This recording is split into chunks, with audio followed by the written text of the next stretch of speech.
Boa noite, eu sou a Paulinha. Eu só gostaria de orar mais uma vez antes de a gente começar esse tempinho. Amém? Deus, eu quero declarar a minha total e completa dependência do Senhor. Eu realmente preciso de Ti agora. Preciso que o Senhor me conduza, preciso que o Senhor me abençoe, preciso que o Senhor me traga clareza, preciso que o Senhor coloque todas as palavras certas, Senhor, que vai edificar cada coração aqui. Deus, não me deixa fazer nada na força do meu braço. Eu não acredito nisso, Deus. Eu só quero fazer aquilo que o Senhor espera de mim. Portanto, Pai, Senhor, eu sou Tua serva, eu só quero Te obedecer. Nos abençoa nessa noite. Amém. Oi. Aonde que é melhor ficar? Não. É aí. Ah, tá bom. Acho que Aí, tá bom. Tá bem. Então, gente, eu tenho 39 anos. Eu sou mãe de duas lindas meninas, uma que tem 19 anos e a outra que tem 15. Hoje eu faço parte da equipe ministerial da Igreja Batista de Montserrat. Sou pastoreada pelo pastor Tess, pela Martinha, que são meus pais espirituais, pessoas que me amaram, que investiram na minha vida, toda a equipe pastoral daquela igreja, todos os servos comprometidos ali, realmente são bênção na minha vida. E ali, além de vários ministérios, na verdade eu estou onde precisa de mim, então eu estou em todos os lugares e em vários ao mesmo tempo. Mas um dos ministérios que eu sirvo ali é no Freedom, que é uma ferramenta de cura interior e libertação. Também no aconselhamento bíblico para as mulheres e o Ministério de Mulheres, que é uma grande paixão assim, do meu coração, liderado pela Martinha, e eu estou sempre ao lado dela apoiando. Dentro do ministério tem a reunião de oração, que acontece toda quarta-feira. Eu estou ali há 15 anos. Então é um prazer estar aqui, né? Eu conheço as mulheres que lideram esse encontro, conheço e sei da vida de Deus na vida delas. Por isso que para mim é um prazer estar aqui com vocês nessa noite. Eu realmente não aceito assim, qualquer desafio para contar minha história, só quando eu ouço a voz de Deus. E quando a Magda me convidou, eu disse, amém. Eu ouço Deus me chamar nesse convite. Então é um prazer estar aqui servindo vocês. Eu queria começar perguntando, quem é que se lembra da época das cartas? Não precisa me responder, só para pensar. Hoje eu sei que a tecnologia nos ajuda muito com a comunicação, não é mesmo?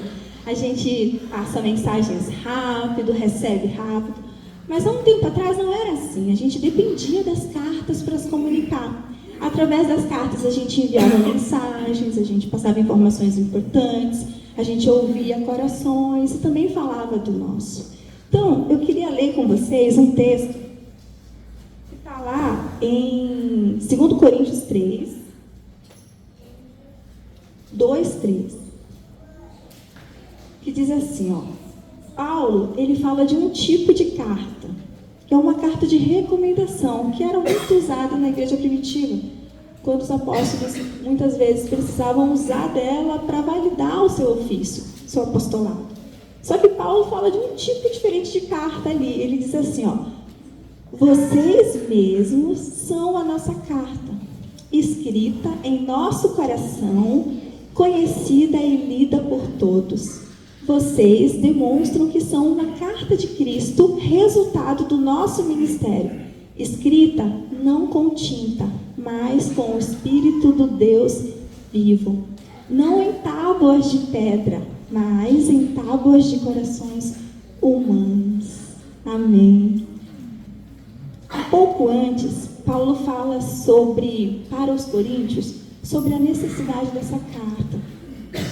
Mas aqui, nessa hora, ele fala para eles diretamente, lembrando que eles são essa carta. Eles mesmos são essa carta de recomendação que torna válido o ministério de Cristo, de Jesus Cristo. Então, ao contrário das cartas escritas à tinta, que a gente pode perder, ele está falando aqui que a vida do cristão é uma carta escrita pelo Espírito do próprio Deus nos corações, que gera transformação de vida. Então, o que eu vou fazer nessa noite é ler uma carta para vocês. Eu vou contar um resumo da minha história. Bem pequenininho, por causa do nosso tempo. Então, a minha oração é que Deus realmente use esse tempo rápido que a gente tem para comunicar aquilo que Ele tem. E eu quero deixar muito claro que a minha história é muito longa e ela tem muitos desdobramentos. Então, pode ser que você fique curioso ou curiosa em algum momento. Pode falar comigo depois, tá bem? Mas mais do que isso, a minha oração é que você saia daqui com esperança.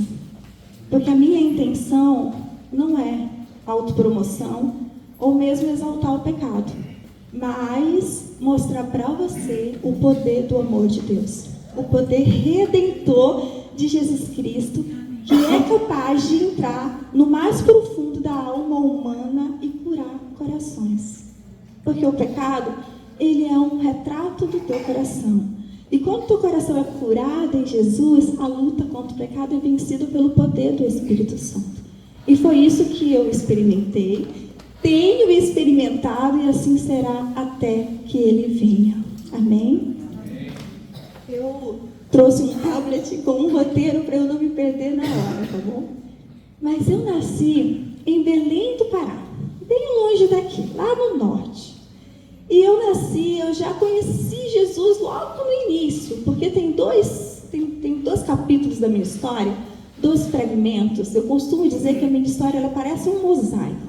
Tem vários fragmentos, assim, pedaços, que muitas vezes, quando eu olho para um só, ele não faz sentido. Mas, quando eu conecto uma parte na outra, eu vejo um desenho. E, no meu caso, eu vejo a cruz. Então, tem 2 pedaços da minha história que estão bem no início, que eu não posso deixar eles de fora. Que foi uma cura física que eu recebi do Senhor. Uma foi no meu nascimento. A minha mãe conta que ela foi levada para o hospital às pressas, porque ela estava com todos os sintomas de um feto morto, que de fato foi diagnosticado. E a cesariana foi feita realmente com muita rapidez, só que ela conta que ela já conhecia Jesus, então aí ela fez uma oração. Ela falou assim: Senhor, se o Senhor trouxer vida para minha filha, ela vai ser consagrada ao Senhor. E eu nasci com vida. Ela diz que a equipe médica depois vai pedir desculpa, falar, foi um erro de diagnóstico, mas ela sabe no coração dela que foi um milagre do Senhor. Depois, com 7 anos de idade, eu fui diagnosticada com nefrite, muito séria. E ela se agravou muito rapidamente, a minha infância foi muito difícil, eu acordava com o corpo todo inchado, a urina bem preta. E ela foi ficando tão grave a ponto do nefrologista chamar meus pais e falar: olha, não tem mais nada que a ciência possa fazer por ela. Mas a minha mãe confiava no poder do Senhor e aí ela me levou numa reunião de oração. Por isso que eu amo reunião de oração, porque marca a minha história. E eu lembro desse dia, Deus permitiu que essa memória ficasse em mim. Eu lembro que eu estava num lugar, numa igreja muito simples, e eu lembro inclusive de uma mulher que estava na minha frente com a mão na minha cabeça. E ela orou. Depois disso, a minha mãe acreditou que eu estava curada. Ela me levou no médico, foi refeitos os exames, e para a glória do Senhor, a doença tinha desaparecido. Os sintomas tinham desaparecido completamente. E até hoje eu estou completamente curada para a glória de Deus. Então são 2 capítulos que eu nunca posso deixar de fora. Eu fui criada pelos meus avós. Meus avós eram muito amorosos, meu avô era um homem muito trabalhador, meu pai também. Mas eu não via o meu pai, porque eles estavam começando a vida, então eu não tinha tanto contato com eles. A minha mãe, mais, porque eles moravam próximos, mas quem realmente me criava e me acolhia eram os meus avós. Meu avô, ele tinha essa figura paterna para mim, era a minha referência masculina. Quando eu completei 11 anos, eu perdi essa referência porque o meu avô escolheu ir embora de casa. Ele resolveu viver uma nova vida. E eu fiquei sozinha com a minha avó. Hoje eu olho para trás e muitas coisas fazem sentido. Naquela época eu era uma criança e eu não conseguia compreender isso. Estava entrando na adolescência. Mas eu percebo que muitas das minhas dores, elas começaram a surgir de uma carência afetiva. De uma falta que eu sentia de uma figura masculina e que eu não tinha perto de mim. Meu pai estava trabalhando duro, e o meu avô tinha ido embora. Então, eu fiquei sozinha sem essa referência e eu comecei a buscar isso de alguma forma. Com 15 anos de idade, para 16 anos de idade, eu comecei a ter muitos amigos na escola, a fazer muitos amigos fora do contexto da igreja. Eu ia na igreja aos domingos, mas não era algo que atraía o meu coração. Eu achava chato. Eu não achava as pessoas tão legais ali ou tão divertidas. Lá fora era muito melhor. E nesse contexto, então eu comecei a participar de concursos, comecei a participar de desfiles, entrei nesse universo. E isso foi me gerando um coração extremamente vaidoso e fútil. E muito, muito distante daquilo que Deus tinha para mim. Principalmente da minha identidade em Deus. Eu realmente não compreendia o que era isso. E eu busquei a minha própria felicidade, sabe? Aquela coisa, não, eu quero fazer o que me faz bem. Todo mundo diz que eu posso. Então, qual é o problema?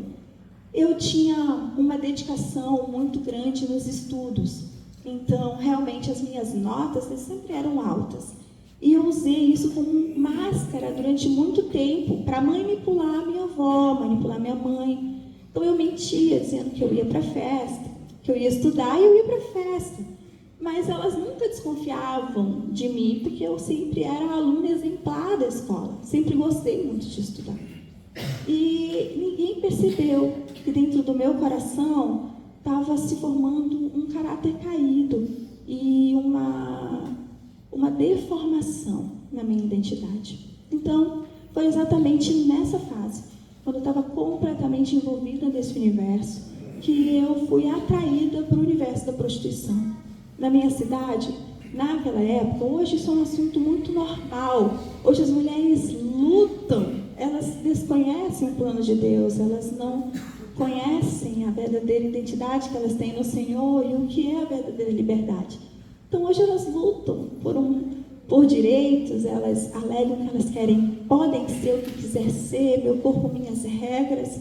Então, cada uma hoje sabe de si e se sente dona da sua própria história. Então, esse assunto não é mais velado. Mas, naquela época, ainda era algo que estava começando. Você via o assunto apenas numa novela, na televisão, mas você não falava sobre ele. Então, eu fui indo por esse caminho sem ninguém perceber, sem ninguém notar. A minha mãe só descobriu que eu estava envolvida nesse universo porque eu comecei um relacionamento muito doentio. Porque a prostituição, ela traz muitas outras coisas. Ela traz o uso abusivo de drogas, ela traz o uso de álcool e ela traz relacionamentos abusivos, claro. As pessoas estão completamente perdidas da balada e da loucura que tudo aquilo me envolvia. Então eu não permanecia, eu não tinha fé suficiente para permanecer. Com 18 anos de idade, eu recebi um convite da mesma equipe, né, com quem eu trabalhava ali, para trabalhar em Lisboa, Portugal. Várias amigas já estavam lá e estavam super bem. Eu não pensei duas vezes. Imagina, eu era menor de idade, minha mãe não tinha controle sobre mim. Me tornando maior de idade, eu me tornei autodestruidora, né? Eu estava acabando com a minha própria vida. Eu peguei o meu passaporte e fui embora. E eu só contei para os meus pais quando eu estava lá na Europa. Deus teve misericórdia de mim. Hoje eu olho para trás e eu vejo o quanto Ele me guardou. Ainda que eu andasse pelo vale da sombra da morte. Deus foi bom, mas eu tive uma mãe e uma avó que oravam sem cessar. E me amavam até o fim. Eu não lembro de ouvir nenhuma palavra de acusação dos meus pais, da minha família. As palavras que eu ouvia sempre eram: eu estou orando por você, porque eu sei que Deus vai te trazer de volta. Eu lembro que eu comecei um outro relacionamento, e como todos os outros que eu tinha, era passageiro, eu nem sabia o que eu queria da vida, então eu era instável, eu era desequilibrada mesmo, e, enfim, eu não desconhecia que aquele vazio existencial, que de alguma forma eu tentava suprir com o dinheiro, com as viagens, com as festas, com o poder, a vaidade, né? era a falta de Deus. Existia esse buraco em mim que só podia ser preenchido com o Senhor, mas eu não sabia disso. Mas a minha mãe orava para que um dia o Senhor me revelasse aonde quer que eu estivesse, porque eu sei que o Senhor é poderoso para entrar nos piores vales da vida humana. E naquele relacionamento, que não durou muito, eu recebi uma nova ligação quando ele terminou. Mais uma vez, esse relacionamento acabou e essa pessoa se envolveu com uma outra pessoa. E eu recebi uma ligação dizendo, mataram ele. Ele foi assassinado e ela foi atingida gravemente. Naquela hora, o Senhor falou mais uma vez, eu livrei você. Pela primeira vez, eu parei para refletir sobre as minhas atitudes. Pensei, será que haverá uma terceira chance? Falei, Deus, o Senhor está me guardando. E eu não sou ignorante sobre o céu e o inferno. Eu conheço a verdade. E eu não tenho deixado ela me libertar. E eu me lembro de uma noite. Eu estava sozinha no meu apartamento, lá em Lisboa. E eu olhei para uma janela. E essa janela tinha muitas estrelas. E eu me ajoelhei naquela noite. São cenas que o Senhor permitiu que fossem preservadas na minha memória. Talvez, primeiro, para que eu me lembrasse da minha dependência do Senhor, mas também para que eu glorificasse o seu nome. Eu lembro que eu olhei para aquela janela e eu disse assim, Deus, eu me trouxe até aqui. Ninguém me trouxe. Fui eu, com as minhas más escolhas. Fui eu, com os meus pecados da juventude. Eu não sei como voltar. Mas, se o Senhor tem alguma coisa para mim, me resgata. Foi uma oração simples, numa noite fria, com uma brisa suave. E eu tenho certeza absoluta de que o Senhor me visitou naquela noite. A partir daquele dia, uma sensação de inadequação começou a entrar no meu coração. Minha mente começou a ficar cansada de tudo aquilo e eu comecei a repensar o que eu queria da vida. Eu, em seguida, conheci uma pessoa. E hoje eu sei que Deus, Ele usa da sua forma para cumprir o seu plano. A gente está fazendo uma série na nossa igreja que se chama Uma Vida com Propósito. É um livro maravilhoso, super indico. E o 2º capítulo do livro tem uma citação que eu amo, que diz, Deus não joga dados. Deus tem tudo sob a sua soberania. E Ele sabe exatamente o que fazer, inclusive com as nossas escolhas ruins.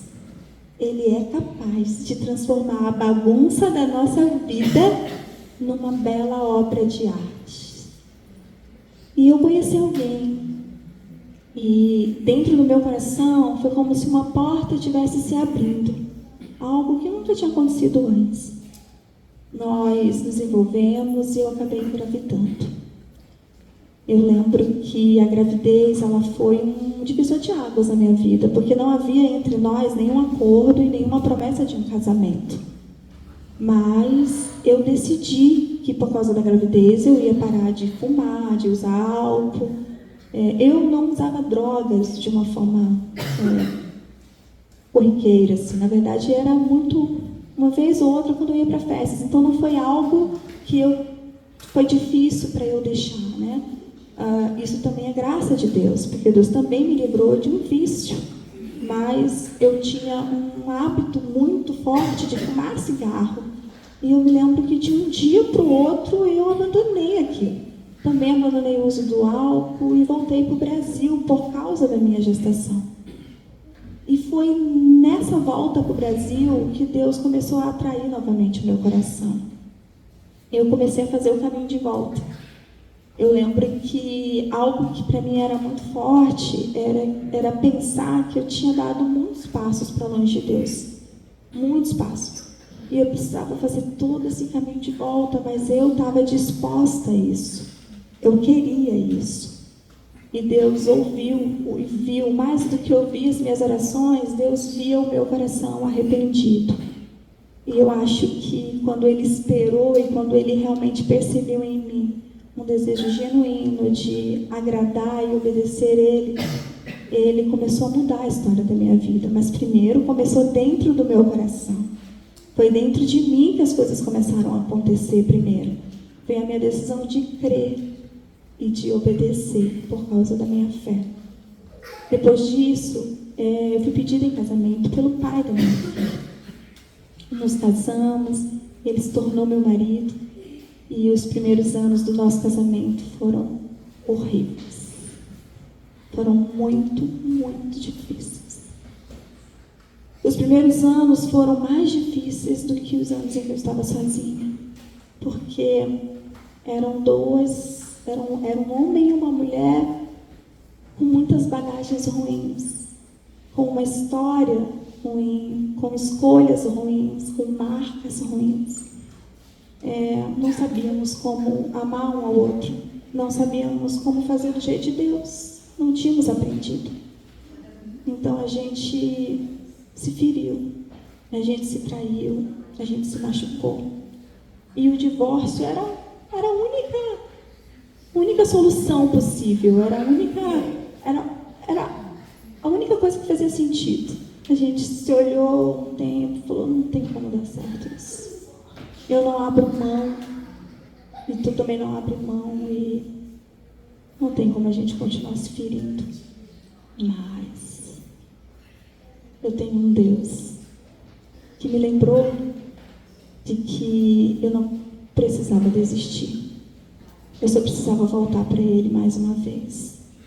E confiar que se Ele permitiu aquele casamento, Ele tinha poder para restaurá-lo. Ele queria restaurar o meu coração de forma individual, como uma mulher, e queria restaurar o coração dele de forma individual como um homem, e queria nos restaurar como um casal. Então eu confiei. Eu acreditei em Deus mais uma vez. Eu falei, Senhor, tá bem, eu vou confiar em Ti. E Ele fez. De forma milagrosa, eu e o Vitran nos reconciliamos. Deus começou a agir no coração dele. Ele não acreditava em Deus. Ele era um homem muito culto, muito inteligente. Então ele achava que o crente não usava toda a sua inteligência. Ele tinha um certo preconceito, também achava que todo pastor era ladrão. Enfim, tinha alguns sofismas na mente dele que impediu ele de querer saber de Deus. Mas ainda assim, Deus não precisava de nenhuma aceitação dele para começar a fazer a obra. Eu orava e Deus foi fazendo. Nós moramos muitos anos na Europa e lá foi uma época muito difícil para o nosso casamento. Então nós nos mudamos para Porto Alegre. Também foi um mover de Deus. Não fomos nós que escolhemos, foi o trabalho dele que nos trouxe para cá. E quando nós chegamos aqui, exatamente nessa fase de restauração, eu engravidei da minha segunda filha e aqui nós conhecemos a Monte Serra, a IBMS. Conhecemos o Tess e a Martinha, que nos ajudaram. Me ajudaram no primeiro momento, né? Porque até ele se converter, demorou, gente. Nós nos casamos em 2008 e ele só se converteu em 2013. Então foi muito tempo orando e confiando que Deus faria a obra. Mas Deus fez. Deus fez. Um dia ele decidiu ir no retiro da nossa igreja. Do nada, ele nunca ia na celebração. Mas eu convidei, tu quer ir no retiro? Quero. Falei, nossa. Mas para que isso começasse a acontecer, algo precisava também ser mexido em nós. Eu precisei confessar todos os meus pecados para Ele. Precisei reconhecer os meus erros, pedir perdão, confessar tudo que eu havia feito. Eu verdadeiramente decidi perdoá-lo. Decidi realmente colocar toda a dor daqueles primeiros anos de um casamento difícil no altar do Senhor. E ali, então, ele foi no retiro, conheceu Jesus, se converteu e começou uma caminhada. E foi longo, foi muito longo. Eu precisei exercitar muito a minha paciência. porque cada um tem o seu processo e o seu tempo com o Senhor. Cada um tem a sua forma de se relacionar com Deus. Então, às vezes, a forma como Deus faz na tua vida, não necessariamente vai fazer na vida daquele que você ama. Então, você tem que ser paciente. E você tem que ser parceiro e parceira do Espírito Santo nesse processo. Então, eu precisei muito confiar que Deus faria. E teve dias que parecia que estava tudo errado. E teve dias que eu via o vislumbre da graça de Deus muito, muito visível na nossa vida. Ele foi crescendo, foi se envolvendo com a igreja. Eu fui para a faculdade, me formei em Direito, depois me formei em Teologia, entrei para a equipe integral da igreja. Ele sempre foi um servo voluntário na igreja, mas sempre muito envolvido, sempre foi muito amado, muito humilde. Todo mundo amava e admirava muito ele, sempre me apoiou muito no nosso ministério, né? Deus me entregou algo, Deus desde pequena me entregou o dom do ensino, o dom do pastoreio, mas para ele Deus deu o dom de servo e ele fazia isso de uma forma linda para a glória de Deus. Me encorajava e juntos a gente começou a servir a Deus. Servimos em várias áreas na nossa igreja e crescemos. Nossas filhas são muito, muito envolvidas com a igreja. A mais velha, de 19 anos, já está na faculdade de teologia também, no seminário da Igreja Batista Pioneira.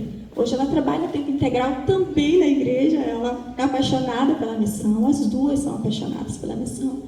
Então elas, graças a Deus, o Senhor guardou e preservou o coração delas.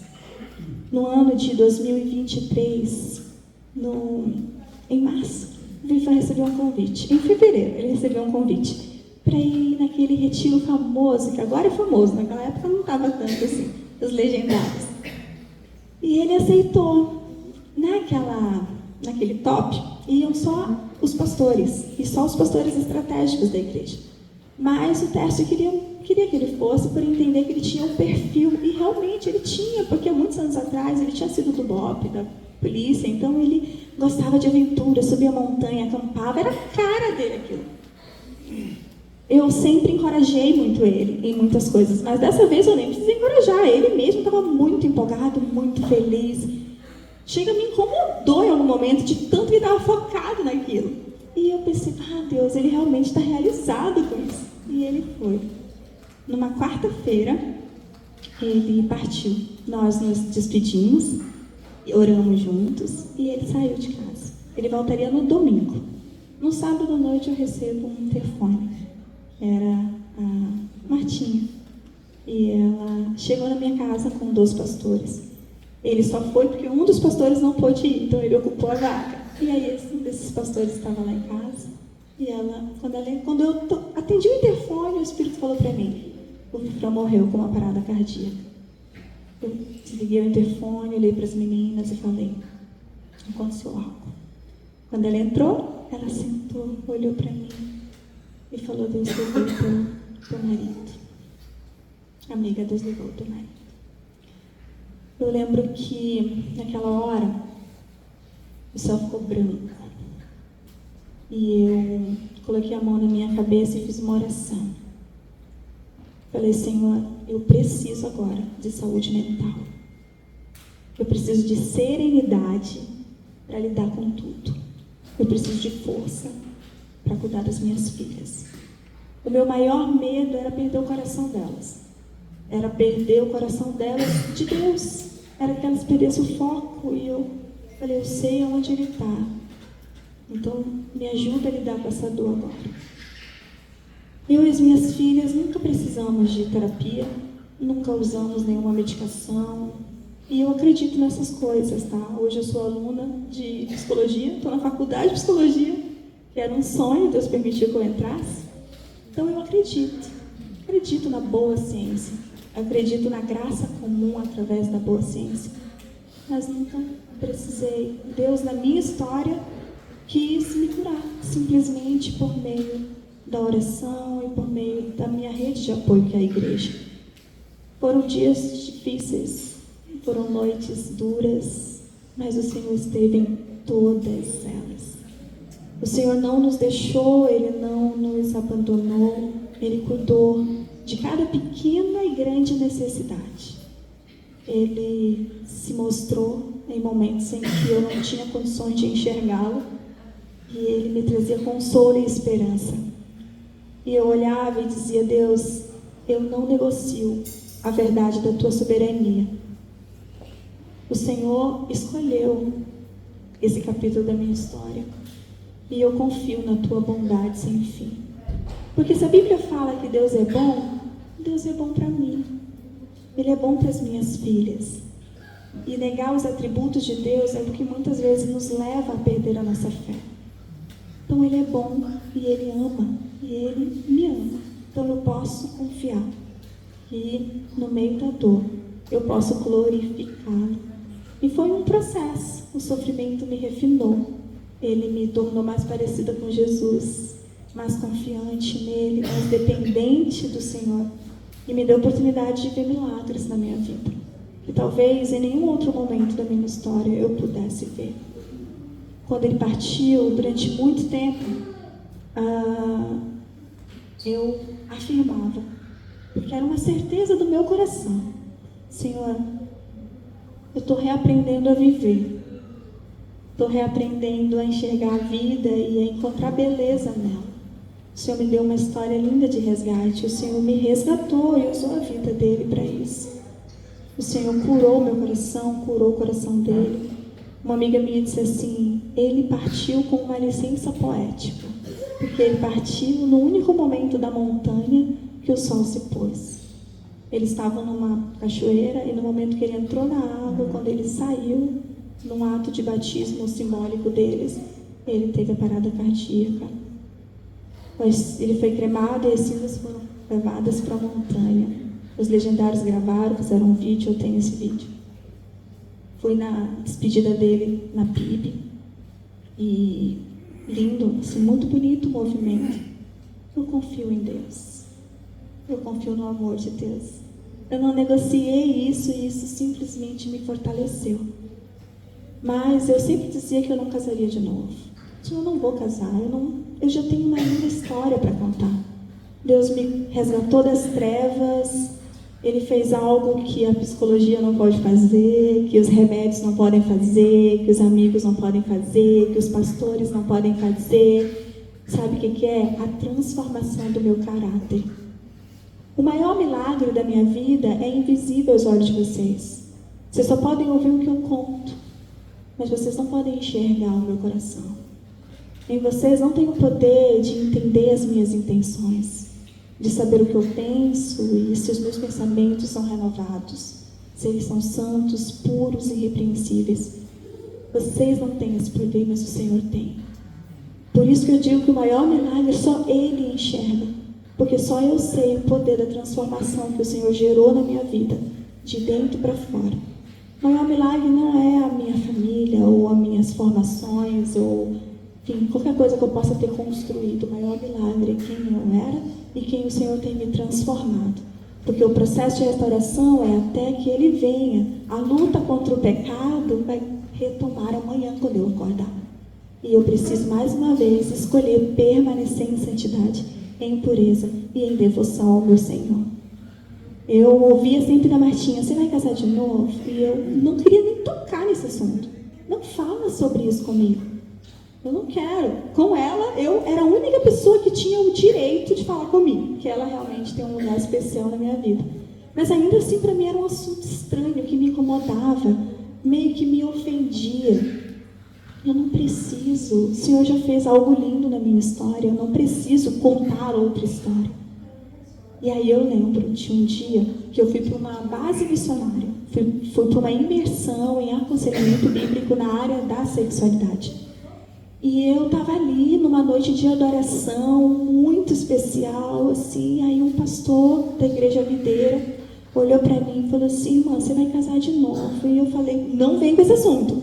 Eu sempre paralisava as pessoas, assim, quase mordia elas. E aí ele dizia: tu vai, porque Deus vai enviar tuas filhas e Ele não quer ver você sozinha, Ele vai trazer alguém para cuidar de você. Pela primeira vez, aquilo não me ofendeu e não fez barulho nos meus ouvidos. Parei e falei: tem cheiro de Deus, parece um sussurro do Espírito, vou guardar no meu coração.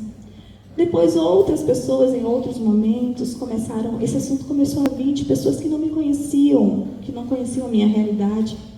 Então eu comecei a pensar que eu devia pelo menos orar a respeito.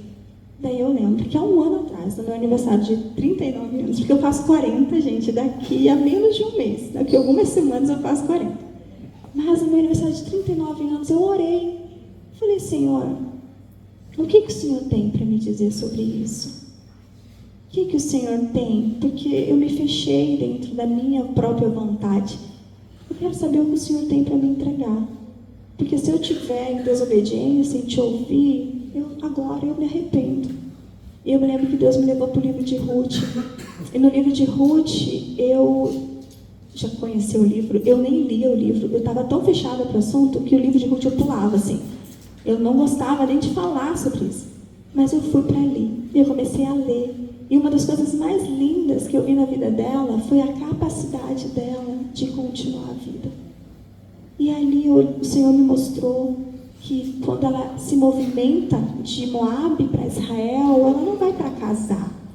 Pelo contrário, a sogra fala para ela, olha, fica aí, porque aí você vai encontrar um marido. Em Moabe, lá em Israel, você vai ser estrangeira. Em Moabe, você vai encontrar um marido. Só que ela diz, não, o teu Deus vai ser o meu Deus. Ruth não quer um casamento, Ruth quer adorar o Senhor. Ruth fez do Deus de Israel o seu Deus. E nessa jornada de adorar a Deus, ela foi encontrada. Então ali eu pensei, bom Deus, o Senhor vai ter que fazer um milagre. Primeiro dentro do meu coração. E segundo nessa jornada de Moabe até Israel. E eu deixei o Senhor fazendo. Um dia, depois de muito tempo, eu recebi um convite para tomar um café. E minha mente já estava programada a sempre dizer não. Dessa vez, eu pensei, eu não tenho uma resposta, mas eu posso orar sobre isso. Posso orar. Eu posso saber o que Deus tem para me dizer sobre isso. E eu fui orar, fui falar com os meus pastores, né, saber o que eles pensavam, para eles orarem comigo. Eu senti paz de ouvir, né, de saber, bom, acho que estou sentindo direção do Senhor. Eu fui. E eu posso dizer para vocês que eu fui encontrada como Ruth. Abriu meu coração para o novo de Deus. Mas teve duas falas de duas grandes mulheres que gravaram no meu coração. E ali foi a voz do Senhor. A primeira foi a Martinha, ela olhou para mim e ela disse assim, Paulinha, eu acho que Deus está querendo te dar a oportunidade hoje de ser conquistada. Se você olhar lá atrás, não foi assim que aconteceu. Aí eu parei. E uma outra amiga olhou para mim e falou assim, Deus está te dando a oportunidade de viver o plano perfeito de Deus entre um homem e uma mulher em santidade, que você não viveu lá atrás. Sabe, o poder do Evangelho faz isso. Ele te faz recomeçar da forma certa. Ele não só te restaura, porque lembrando que eu primeiro vivi uma restauração e uma cura interior, porque só o Senhor pode fazer da prostituta uma dama. Só o Senhor pode dar a ela o valor que é intrínseco dela, porque o nosso valor não está em nós mesmos, nem no nosso pecado, nem nisso. A graça é suficiente para as nossas escolhas ruins da vida. Deus é poderoso para entrar na tua história e transformar ela. Eu pude experimentar muitos momentos da minha vida. Momentos de escassez, momentos de provisão, momentos de cura, momentos de libertação. Olha, eu fiz algumas escolas. Mas o Evangelho tem o poder de fazer com que uma vida, que ainda que comece de forma errada, ela termine para a glória de Deus. Com Jesus é possível um final feliz. Com Jesus é possível. Porque lembra, os fragmentos da tua história juntos montam um desenho. Qual o desenho que você está montando com a sua vida? Qual história você está entregando com a carta do teu testemunho? Paulo disse aqui que os coríntios, eles eram essa própria carta. Então, toda vez que você se relacionar com alguém, toda vez que você tiver a opção de fazer uma boa escolha, toda vez que você perdoar, toda vez que você pedir perdão, toda vez que você se arrepender, não estou falando de perfeição. Eu sou vulnerável o suficiente para contar a minha história. Sou vulnerável o suficiente para dizer, essas são as minhas cicatrizes. Mas sabe o que é melhor? Elas ficaram lá atrás. Porque muito melhor é contar quem eu sou hoje, que é a obra do Senhor na minha vida. Então, toda vez que eu conto, que eu olho para trás e que eu conto essa história, primeiro que parece que eu estou contando uma história de uma outra pessoa. Porque o Senhor tem esse poder de curar os nossos corações. Mas, onde abundou o pecado, superabundou a graça de Deus. É o que eu posso dizer, é o que eu posso comprovar com a minha própria vida.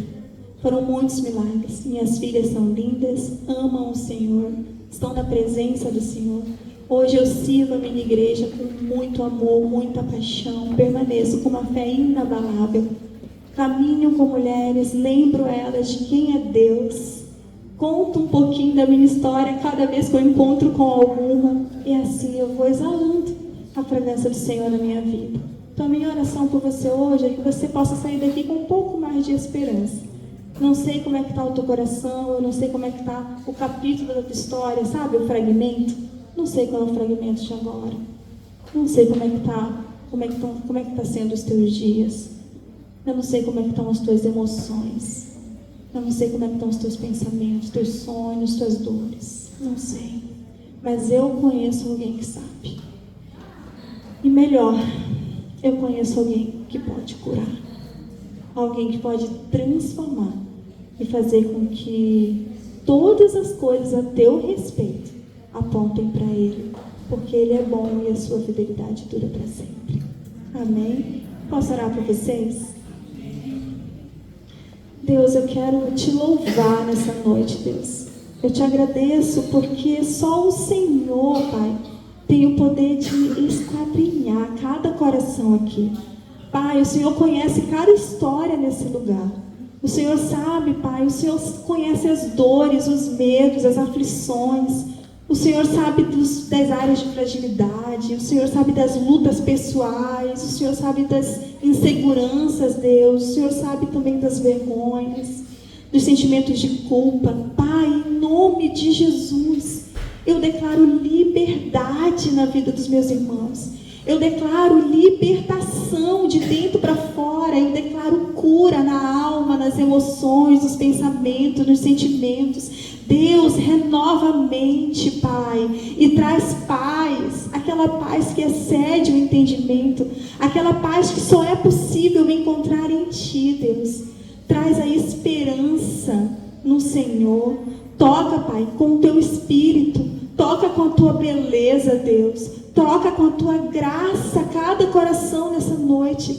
Traz esperança, Deus. Só o Senhor sabe aonde dói em cada vida aqui.